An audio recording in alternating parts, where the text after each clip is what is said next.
ஐயப்பன் குளித்த குளம் எங்கே கேட்டோம். ஐயப்பன் குளிச்ச குளம் தானே அப்படிதான் கேட்டேன். நான் ஃபர்ஸ்ட் டைம் இங்கே வருது. இதான் ஃபர்ஸ்ட் டைம் வரேன். பந்தளம் வந்துட்டு போயிட்டு இருக்கோம். இந்த കുളத்துக்கு വന്നതില്ല. Okay okay. ഇതാ ഫസ്റ്റ് ടൈം. നിങ്ങളാണ് ഗുരുസ്വാമി? നമ്മൾ പന്തളത്തെ പുത്തൻകോയിക്കൽ കൊട്ടാരത്തിലാണുള്ളത്. ഈ പുത്തൻകോയിക്കൽ കൊട്ടാരത്തിലെ കുളത്തിലാണ് അയ്യപ്പൻ കുളിച്ചു എന്ന് പറയുന്ന വിശ്വാസമുള്ളത്. അപ്പോൾ ആ കുളത്തിൻ്റെ കാഴ്ചകളാണ് നിങ്ങളെ കാണിച്ചിരുന്നത്. അപ്പോൾ കുളത്തിലേക്ക് നമുക്ക് പോകാം. അപ്പോൾ ആ കുളത്തിൻ്റെ പുറത്തുനിന്നുള്ള കാഴ്ചകളും ഉള്ളിൽ നിന്ന് വരുമ്പോഴുള്ള കാഴ്ചകളും നിങ്ങളെ കാണിച്ചിരുന്നുണ്ട്. ഇതാണ് അയ്യപ്പൻ കുളിച്ചു എന്ന് പറയുന്നത്, അല്ലെങ്കിൽ അയ്യപ്പൻ കുട്ടിക്കാലത്ത് താമസിച്ചിരുന്നിരുന്നു കുളിച്ചു എന്ന് പറയുന്ന കുളം. ഈ കുളത്തിൻ്റെ ഉള്ളിൽ നിന്നുള്ള കാഴ്ചകളും നിങ്ങളെ കാണിക്കുന്നുണ്ട്. അയ്യപ്പൻ ജനിച്ചു വളർന്ന അല്ലെങ്കിൽ അയ്യപ്പൻ കുളിച്ച കുളമാണ് നിങ്ങൾക്ക് കാണാൻ വരുന്നത്. ഇവിടെ പണ്ട് കാലത്തൊക്കെയാണ് നിരവധി ഭക്തർ ഇവിടെ വരികയും ഈ കുളത്തിൽ നിന്നുള്ള ജലം ശേഖരിച്ചിട്ടൊക്കെ പോകുകയൊക്കെ ചെയ്യുമായിരുന്നു. അപ്പോൾ ഇവിടെ ഇരിക്കുമ്പോൾ തന്നെ എന്താണെന്ന് പറയാം, നമുക്ക് നല്ലൊരു ഫീൽ തന്നെയാണ്. ഇവിടെ നല്ല തണുപ്പാണ് ഫീൽ ചെയ്യുന്നത്. ഇതിൻ്റെ നിർമ്മിതി അത്തരത്തിലുള്ളൊരു നിർമ്മിതിയാണ്. ഇതെല്ലാം തന്നെ കുമ്മായം കൊണ്ടാണ് ചെയ്തിരിക്കുന്നത്. അതോടൊപ്പം തന്നെ ഈ ഭാഗത്തൊക്കെ നോക്കുകയാണെങ്കിൽ നമുക്ക് വെട്ടുകല്ലുകൊണ്ടാണ് നിർമ്മിച്ചിരിക്കുന്നത്. ഇവിടുത്തെ കൽപ്പടകളൊക്കെ ആണെങ്കിലും നല്ല തണുപ്പാണ് നമുക്ക് ഫീൽ ചെയ്യുന്നത്. ഇപ്പോൾ ഏകദേശം ഒരു 12 മണിയായിട്ടുണ്ട്. അപ്പോൾ അതോടൊപ്പം തന്നെ എൻ്റെ ബാക്ക് സൈഡിലോട്ട് പോകുകയാണെങ്കിലും ഈ കൊട്ടാരത്തിന് പുറത്ത് ജോലി ചെയ്യുന്ന ആളുകൾക്കൊക്കെ ഈ കുളം ആക്സസ് ചെയ്യാൻ വേണ്ടി അത്തരത്തിലുള്ള ഒരു വഴിയാണ് നമ്മുടെ ബാക്ക് സൈഡിലായിട്ട് കാണുന്നത്. അയ്യപ്പൻ കുളിച്ച കുളം അല്ലെങ്കിൽ അതൊക്കെ കാണാൻ കഴിഞ്ഞതിലുള്ള ഒരു സന്തോഷം നമുക്കുണ്ട്. ഇനി നമുക്ക് കൊട്ടാരത്തിൻ്റെ കൂടുതൽ കാഴ്ചകൾ നമുക്ക് കാണാം. അപ്പോൾ ഞാൻ പറഞ്ഞല്ലോ, പുറത്തൊക്കെ ജോലി ചെയ്യുന്ന ആളുകൾക്ക് കുളത്തിലേക്ക് പോകാനുള്ള വഴിയാണ്. ഏതാണ്ട് ഈ ഭാഗത്ത് നോക്കുകയാണെങ്കിൽ ഇത് പുറം ഭാഗമാണ്. അപ്പോൾ പുറം ഭാഗത്തുനിന്ന് വരുന്ന ആളുകൾ കുളത്തിലേക്ക് പോകുന്നത് ഈ വഴിയാണ്. ഈ വഴി അങ്ങോട്ട് ചെന്നിട്ട് അവിടെ ഒരു ഡോറുണ്ട്. ഈ സ്റ്റെപ്പുകൾ ഇറങ്ങി പോയി കഴിഞ്ഞാൽ നമുക്ക് ഡയറക്റ്റ് കുളത്തിലേക്ക് എത്താൻ പറ്റും. ഇപ്പം ഇവിടെ ഗേറ്റൊക്കെ അടച്ചിട്ടിരിക്കുകയാണ്. അതോടൊപ്പം തന്നെ അയ്യപ്പ ഭക്തന്മാരൊക്കെ വരുമായിരുന്നു, സ്ഥിരമായിട്ട് വരുമായിരുന്നു. പക്ഷെ ഇവിടെ ആൾതാമസമൊന്നും ഇല്ലാത്തതുകൊണ്ട് ഇപ്പം പ്രവേശനം അനുവദനീയമല്ല. കാരണം ആരെങ്കിലുമൊക്കെ അപകടത്തിലൊക്കെ പെട്ടാലുള്ള ഒരു ഭയമൊക്കെ ഉള്ളതുകൊണ്ട് ഇപ്പം തീർത്ഥാടകരെ ഇങ്ങോട്ട് അനുവദിക്കുന്നില്ല എന്നുള്ളതാണ് റിയാലിറ്റി. പന്തളം കൊട്ടാരത്തിനകത്ത് തന്നെയുള്ള ഒരു ക്ഷേത്രമാണ് നിങ്ങളെ പരിചയപ്പെടുത്തുന്നത്. ഇത് മധുര മീനാക്ഷിയുടെ അംശമുള്ള അല്ലെങ്കിൽ മണ്ണടി ഭഗവതി ക്ഷേത്രം എന്നാണ് ഇത് അറിയപ്പെടുന്നത്. പണ്ട് ഇവിടെ ആണെങ്കിലും ഒരു കൊട്ടാരം ഉണ്ടായിരുന്നു. അത് തീകത്തി നശിച്ചു പോയി എന്നാണ് നമുക്കറിയാൻ കഴിഞ്ഞത്.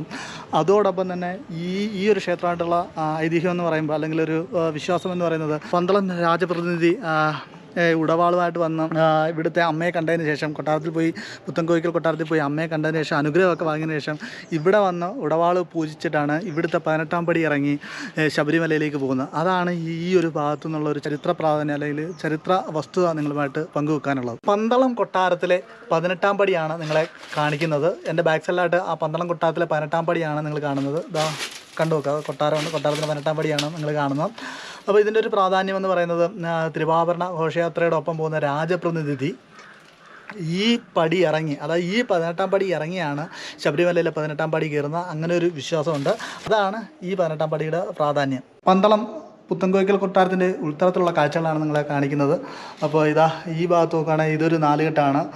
ഈ നാലുകെട്ടെന്നൊക്കെ പറയുമ്പോഴത്തേനാണ് പണ്ട് കാലത്താണെങ്കിലും ഈ ഒരുപാട് മെമ്പേഴ്സ് ഉണ്ടായിരുന്നു. അപ്പോൾ ഈ കാണുന്ന എല്ലാ മുറികളാണ്. അത് ടോട്ടൽ ഒരു 10-40 മെമ്പേഴ്സൊക്കെ താമസിച്ചിട്ടുണ്ടായിരുന്നു. ആ കാലത്ത് അവർക്ക് കളിക്കുവാനോ അല്ലെങ്കിൽ ബാക്കിയുള്ള ആക്ടിവിറ്റീസിനൊക്കെ സ്പേസ് ഇല്ലായിരുന്നു. അപ്പോൾ ആ സ്പേസ് ആയിട്ടാണ് ഇവർ ഇത്രയും ഏരിയ ഉപയോഗിക്കുന്നത്. അപ്പോൾ നിങ്ങൾക്ക് നോക്കിയാൽ നല്ലൊരു സ്പേസാണ് കാണുന്നത്. അതോടൊപ്പം തന്നെ സൂര്യപ്രകാശമൊക്കെ നടുത്തളത്തിലേക്ക് അല്ല വീടിനുള്ളിലേക്ക് കിട്ടുന്ന രീതിയിലാണ് ഈ നാലുകെട്ട് ഒക്കെ സെറ്റ് ചെയ്തിരിക്കുന്നത്. ആ സൂര്യപ്രകാശമൊക്കെ വീടുന്ന കാഴ്ചകളൊക്കെ നിങ്ങൾക്ക് കാണാൻ കഴിയും. അതോടൊപ്പം തന്നെ നമുക്ക് ആ ഭാഗത്തേക്കൊക്കെ പോവുകയാണെങ്കിൽ പഴയ എന്താണ് പറയുക, ജീവനഭരണിയൊക്കെ നമുക്കിവിടെ കാണാൻ കഴിയും.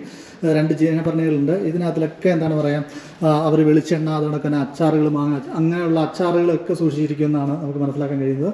അപ്പോൾ ആ ഭാഗത്തേക്ക് അയ്യപ്പൻ്റെ ചിത്രങ്ങളും തമ്പുരാട്ടിയുടെ ചിത്രമൊക്കെ ഇവിടെ നമുക്ക് കാണാൻ കഴിയുന്നുണ്ട്. അതോടൊപ്പം തന്നെ ഇതിൻ്റെ കെട്ടുകൾ, മുകൾ ഭാഗമൊക്കെ നോക്കുകയാണെങ്കിൽ ഒരുപാട് പഴക്കം തോന്നുന്നു, അല്ലെങ്കിൽ ആ പഴമയൊക്കെ നമ്മളെ ഓർമ്മിപ്പിക്കുന്ന രീതിയിലുള്ള ഒരു സംഭവം തന്നെയാണ് ഇവിടെ നമുക്ക് ഫീൽ ചെയ്യാൻ പറ്റുന്നത്. ഇപ്പോൾ നമ്മൾ കൊട്ടാരത്തിൻ്റെ അടുക്കളയിലാണ് നിൽക്കുന്നത്. അപ്പോൾ അടുക്കളയിൽ നിന്ന് തന്നെ വെള്ളം കോരാനുള്ളൊരു സംവിധാനം ഇവിടെയുണ്ട്. തൊട്ടി, കയറ്, ബാക്കിയുള്ള സംവിധാനമൊക്കെ ഉണ്ട്.